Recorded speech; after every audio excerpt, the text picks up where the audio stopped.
Hey y'all, welcome back to the Free Black Women's Library YouTube channel. Thank you so much for clicking on this video. Thank you for liking this video and thank you for subscribing to my channel. I am recording this video on my Zoom platform because my phone is not allowing me to record videos. I usually do all my videos on my phone, but today I'm switching it up on y'all. So the angle feels weird, but we persist. Anywho, welcome back to the Free Black Women's Library. My name is Ola. I am an artist and a cultural worker. I'm the creator and director of the social art project called the Free Black Women's Library. Please join my Discord. Follow me on Instagram to get more information about that.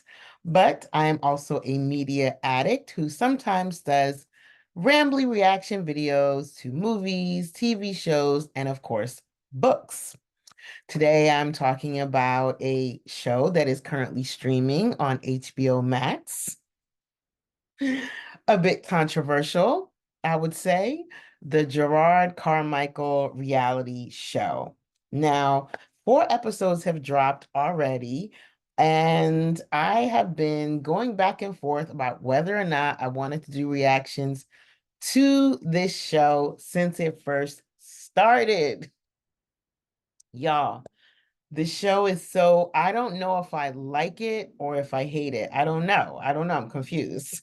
I have so much critique, but at the same time, I appreciate the messiness, the just letting it all hang out, like letting it all hang out. Like, here is me, here I am. Take me as I am. I'm going to do what I'm going to do, what I want to do. So this is this is a character trait that some people might consider to be a flaw, and some people might consider it to be very bold and very brave and very courageous to live your life in that way. So we're talking about Jerrod Carmichael, who is a comedian. He is a Black male and recently came out in his comedy special, Rathaniel, and he got some Emmys for that. Kudos to him. Kudos to him for coming out of the closet and living his truth, no longer being DL, no longer denying himself what he needs and wants as far as his own pleasure, right? Props to you, Jerrod. May everyone feel that sense of freedom within themselves as far as their sexuality. Being Black and being queer can be very complicated depending on what family you're born into, what religion they practice, your community. Fortunately, homophobia is an issue within the Black community. I don't know about any other communities because I'm part of the Black community, y'all. And I know that dealing with stuff like queer phobia, homophobia, transphobia is an issue within our community. There's a lot of violence that's attached to that, a lot of shame that's attached to that, especially for Black men, right?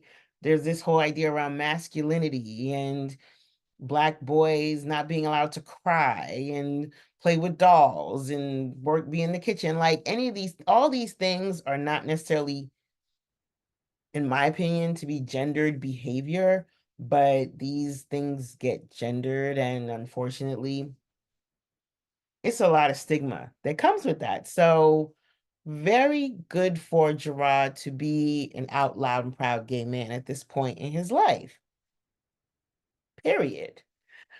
And part of what drew me to the show, outside of being somewhat of a fan of reality TV, don't judge me, certain reality TV shows I enjoy, right? So outside of that, I was also curious to see if Jerrod was going to talk about the way his life has changed now that he's out. Talk about if there's been a change in his relationships or what type of spaces he's had access to, or as far as his family relationship, which we do see a little bit of that, right? So I was curious to see what it meant for somebody who had been denying their sexuality up until their mid-30s to all of a sudden come out and be out in the world, right? And out as queer. I was curious. That's part of what drew me to the show. And there's a tiny bit of that happening, but more so, it feels like the show was just about Jerrod just being like a messy person and just working through his trauma and his pain and his feelings, a bunch of unresolved feelings and issues. Like when I watched the first episode, I wrote in my notes, homophobic trauma. So episode 1 is the one called Emmys. And this is the one I call the Tyler and Twink episode. This is the one where we find out that Jerrod's secret crush was on Tyler, the Creator. This is where we find out that Tyler, the Creator, left him a voice note or sent him a message in response, called him a stupid bee or something. And they don't speak for a year.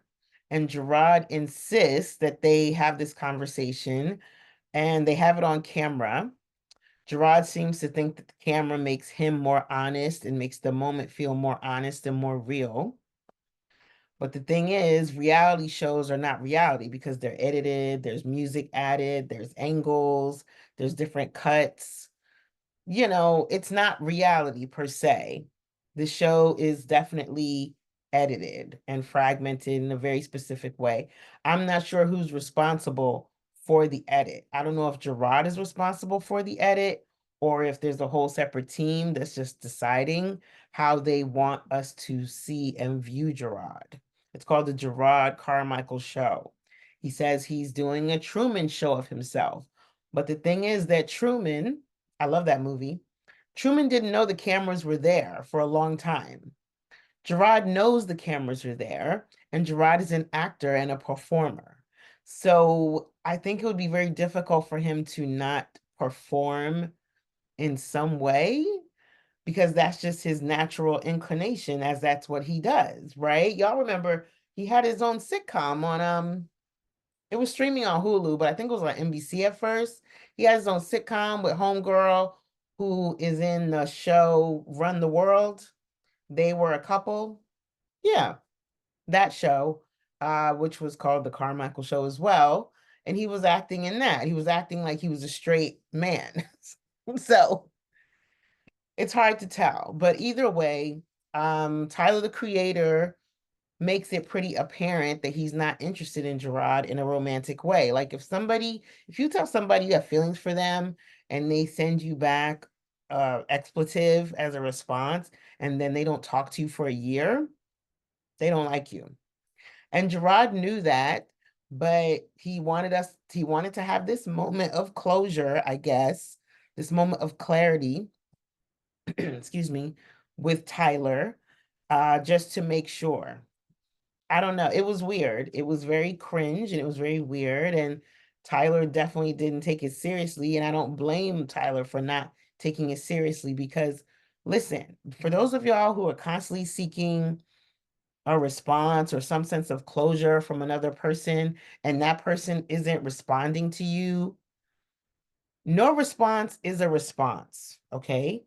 No response is a response, and it usually means no thank you to whatever it is that you're offering.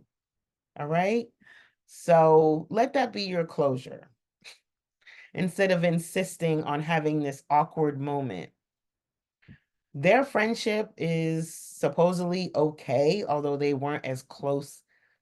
They're not as close as they were before the show.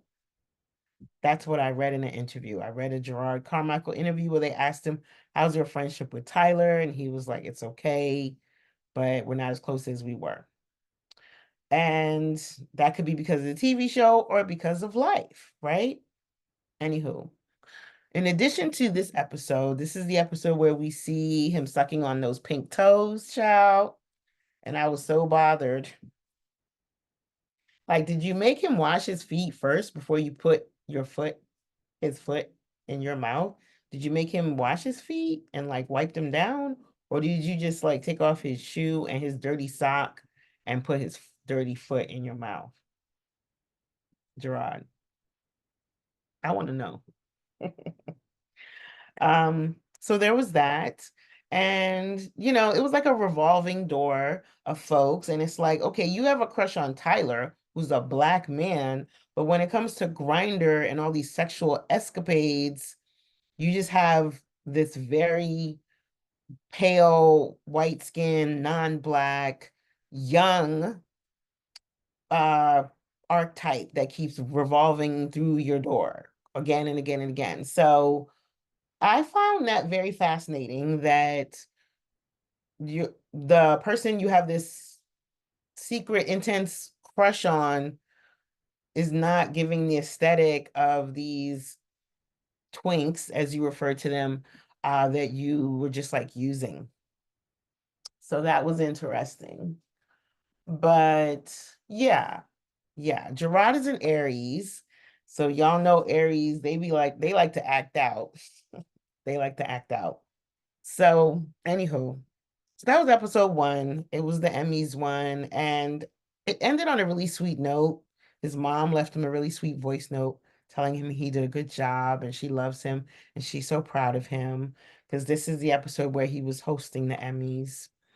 So I thought that was really nice. And it's obvious that he really loves his parents and really his family.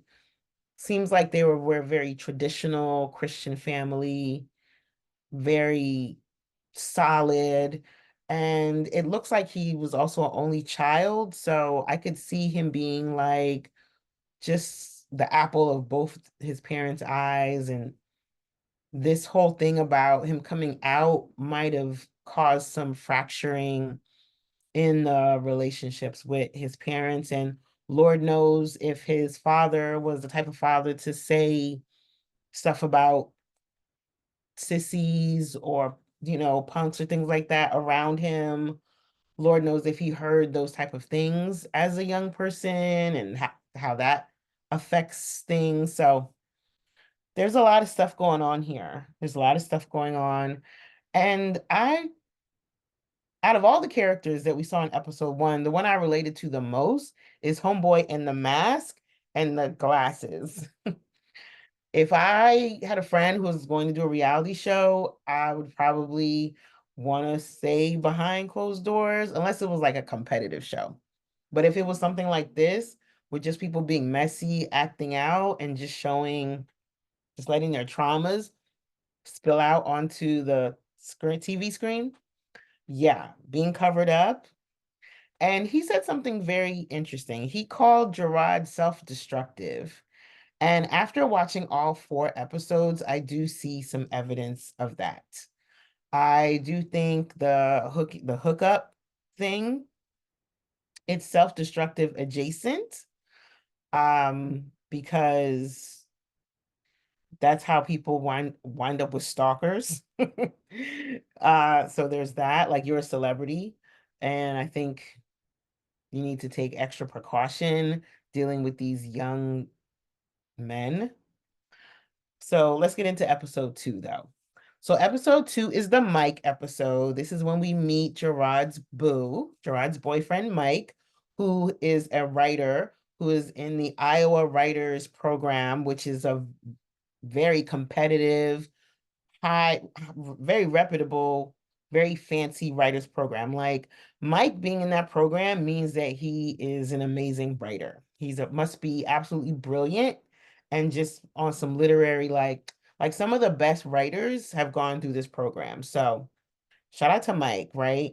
Mike is his boo, and it also seems like he's flies Mike in and out constantly. But when Mike is not around, he hooks up with other guys. So he wants monogamy, but he keeps cheating. And Mike is just kind of like, okay, just I don't know. I kind of felt a little sorry for Mike in this episode because it's like, do you want to be there? Or are you there because you like Jerrod? Are you there because he's just like flying you out to New York to his fancy apartment? Like, do you want an open relationship? Are you being manipulated? What is the power dynamic here? I couldn't really figure out what was going on in their relationship because it seemed like Jerrod genuinely, sincerely loved him, but also literally like as soon as Mike would be on the plane, Jerrod is like on his phone looking at Grindr profiles. What was up with that? Like you're that horny, like you need sex that bad. You need like you were constantly craving. Like what is that? Like what is that hole that you're trying to fill? No pun intended. Are you trying to make up for lost time because you feel like, okay, now that you're out, you want to have sex with as many men as possible? Like, Jerrod, what's going on? Like, what's good? Like, if you want to be in an open relationship, then just be in an open relationship and let Mike know that y'all are open and you should just be safe and communicate and talk about it. But don't be an adulterer. Don't be a serial cheater and just cheat on him constantly because then you have to see him, you have to look him in the eye, and you know you're going to feel bad. You're going to feel guilty. Like there's nothing worse than knowing that you've hurt somebody that you genuinely care about, and there's nothing you could do to erase that hurt. Like that's something that just stays with you. And you could buy Mike first class tickets back and forth to from Iowa to New York, from Iowa to LA every day of the week. But that's not going to make up for that feeling. So anywho, so Jerrod might be a sex addict and time to, go through a 12-step program, baby. Do something, but listen, do what you got to do. Okay. Let's jump into episode 3, which was the episode called Friendship. I call this the Jessica episode because Jessica is his best friend who he was like, if you blow up, if I blow up, we got each other, right? We did see a little bit of Jessica in the first episode, the Tyler episode. And this is when we really get to learn about their friendship and their past. And this is when that whole thing about him being um self-destructive came up again. It came up in episode 2 as far as him ruining his relationship. It came up in episode 1 as far as him hooking up with random folks. There's a common thread there, you see. But then it came up again in episode 3 as far as like the way he dealt with his friendship with Jessica and the way he dealt with his friendship with Pooh.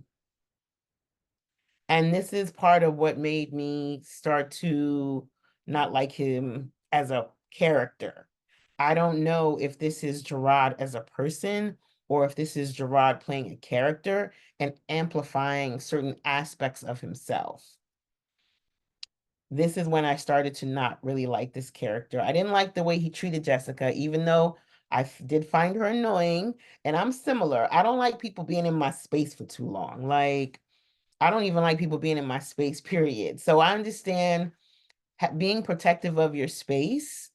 And she shows up and you feel like she's got this big ass suitcase. So she plans on staying a long time.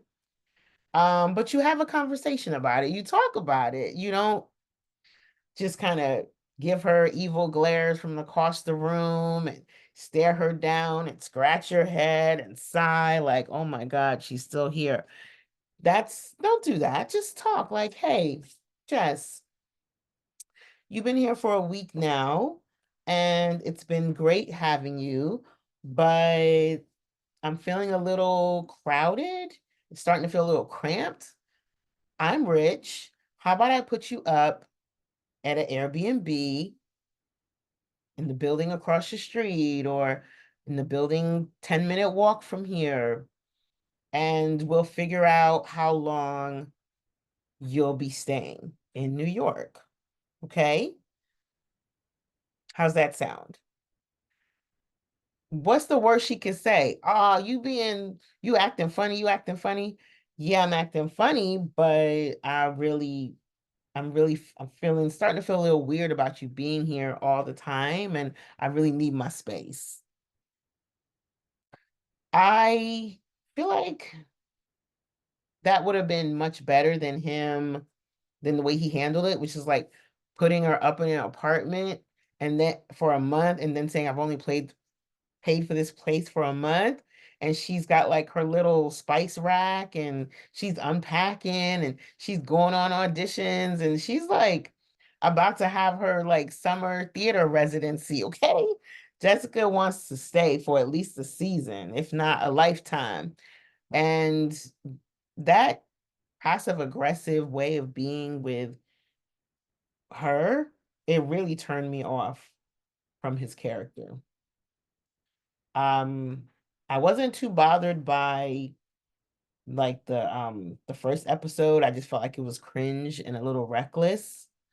Episode 2, I felt like, okay, he's a cheater. He's a serial cheater and he likes to have sex a lot. But this episode 3, this friendship episode, I was like, you're not a very good friend. And then the fact that he wouldn't wear the black shirt for his friend's wedding, he showed up with the white shirt. So he just like you ruined the photo, dude. Not only that, but I think he showed up very, very late for the wedding. And he was supposed to like give a toast. Like he stopped to get a hot dog on his way there. That really, to me, I'm like having good friends, friends that you've had for like over 10 years, over 20 years. That is such a special, sacred bond. Like this person has seen you transition and grow, and they've still stuck by you, and they still consider you somebody that they value in their life, so much so that they come to visit you, to stay with you. They're excited about your success, so much so that they make you a part of their wedding.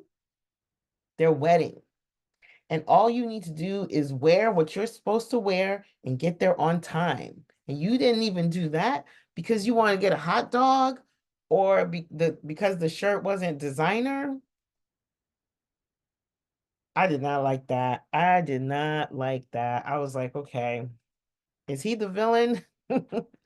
So, there's a part of me that does respect people who let their flaws out and show imperfections and are problematic. There's a part of me that enjoys like problematic behavior, but then there's also a part of me that really values the bond of long-term friendships. So that bothered me. Episode 4, this very last episode, which was called Road Trip. Now, this is the episode that made me want to start doing reactions. The road trip episode, he goes on a road trip with his dad. Okay. And one thing that I also need to say is that outside of there being a common thread of reckless behavior and a common thread of passive aggressiveness, there's always and also a common thread of cringe, right? Every episode has a cringe moment, and every episode has a moment that is kind of sweet, you know? So it's like the good, the bad, and the ugly. Every episode has some good, every episode has some bad behavior. Every episode has some cringe behavior. So the good is the good behavior, the bad is the bad behavior, the ugly is the cringe. All right. So episode 4, Jerrod invites his dad to go on a road trip to Dillon, South Carolina. My nickname for this episode is Sad Times. Ooh, it made me so sad. So it turns out that Jerrod's dad had a whole other family with 4 kids, and he cheated on his mom for like 45 years. Talk about dropping a bomb on us. I was not ready for that. I was not ready for that. So the hurt. Jerrod is hurt and suffering. There was a lot of hurt and suffering attached to that for Jerrod. Not just because of the hurt that it caused his mom, but also because there were people that he went to school with, peers his age that he was around, and it turned out that they were his father's children. So they were basically his half brothers or full brothers, depending on how you talk about those type of things. Yeah. Whoa, whoa. So it's not just, so Jerrod's dad loves him no matter what. There's no issue around him being gay, and his dad is like uncomfortable with that. There was none of that. Like Jerrod was talking to him about, oh, you have your bears, you have your otters, you have your twinks. Jerrod showed his dad a picture of Mike in his underwear in the shower. Um, so there doesn't seem to be that homophobia. The homophobia that's coming from his parents, it feels like it's mostly from his mom, more so than his dad. His dad doesn't seem to be as bothered, right? His mom is the one who's like, pray that you don't go to hell, praying that you change and become normal. Like his mom is the one who says that shit. Whereas his dad is like, I love you no matter what. So when they had that conversation at, I think it was like a Denny's or a Bojangles, um, I could tell that Jerrod was like in pain because he was like, oh, y'all reacted so horribly when I told you. And his dad was like, I'm sorry. And he like apologized. And I was like, oh, wow, that's beautiful that he apologized. But Jerrod still didn't feel satisfied. It didn't feel like he got the moment that he wanted. And I was like, what's going on here? There seems to be a deeper issue beyond the reaction to and the homophobia, because that's what we want from our parents, right? When we tell them, oh, it hurt me when you did this, and instead of the parent saying I'm sorry, they say, oh, it didn't happen like that, or oh, it was no big deal, or oh, you need to let that go. You know, his father kind of did a little bit of that for a minute, but then he actually apologized. And I was like, this is a really tense moment that I'm witnessing, and I appreciate it. So I was like, okay, I'm into this show. I think I'm going to react to this show. But later on, um, after the fireworks, after the Bojangles, after the tough conversations, Jerrod starts to talk about the fact that his father had this whole other family, a wife who had 4 kids, and how bad it made him feel that his father was that type of man who would do that. And his dad got so upset, he was on the brink of tears. He was on the brink of tears. Um, and Jerrod was just pushing that knife, pushing that knife. You know, he was not getting off his daddy's neck. And I get it. I get it. That pain, I get it. And I'm getting the sense that the cameras make Jerrod feel more brave and like share his truth more. But I wonder at what cost, right? I wonder at what cost. Like, I wonder what happens when the cameras are off and it's Jerrod and his dad sitting there, and his dad seems like he's almost at the point of tears. And Jerrod is filled with all those memories of hurt and pain. Like, is there a therapist on set? This is something I always recommend for reality shows. Like, please put a therapist on set, some type of social worker, some type of intimacy coach, some type of someone who's going to just walk around with a piece of rose quartz in their hands and just, you know, rub it up against your forehead. Like, that's the thing that I think about, right? So yeah, so I'm gonna be doing reactions to the Jerrod Carmichael show, reality show, and I'm going to post them every week. And please leave me a comment. Let me know if you're watching this show. Let me know what you think of it. Let me know what you think of reality shows in general. Let me know if you're a fan of Jerrod Carmichael. I can honestly say that I'm not a big fan of his stand-up, but I'm also not a fan of stand-up comedy in general. Do with that what you will. That makes me sound very uptight, but I don't know. I haven't really found too many stand-up comedians that have actually made me laugh like hard. So if you have recommendations, please feel free to drop their names in the comments. All right, y'all. Thanks for watching. Bye.